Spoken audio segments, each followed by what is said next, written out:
Hey guys, it's Mistrat, and I just get a lot of questions about Nahida, especially since I've released a couple videos about her in my team build. And one of the questions that come up is, do I necessarily need to C2 my Nahida? So we're going to go through what C2 does, and if you should or should not force yourself into getting C2 Nahida. So let's go ahead and get into the game here. Alright, so we're going to take a look at my Nahida Cookie team, which comprises of Sino, Nahida, Kuki, Shinobu, and Jingchi.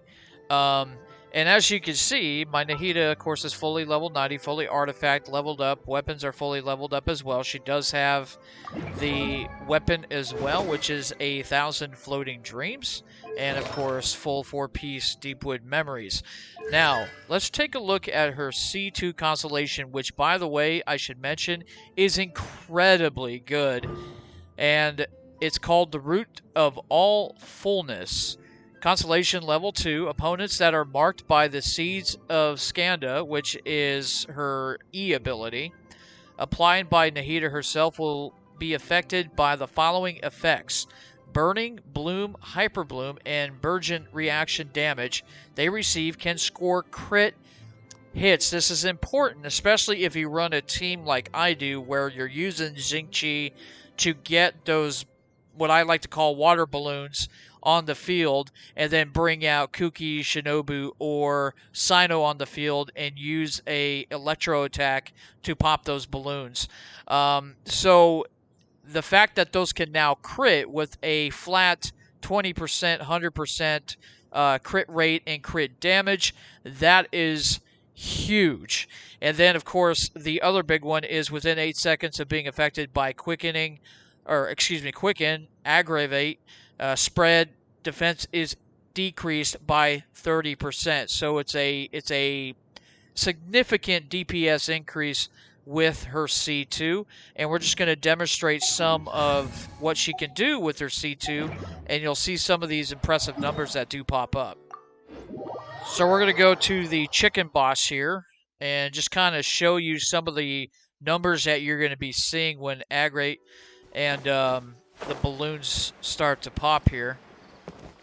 I like to call them water balloons just because they look like water balloons. But you'll see, I'll start with Nahida's E ability. That's the mark. Jingchi, we'll go ahead and use this ability. Saw that crit there. That's exactly what you want with her C2. Repentance is due. We stay condemned. Guilty. We stay condemned.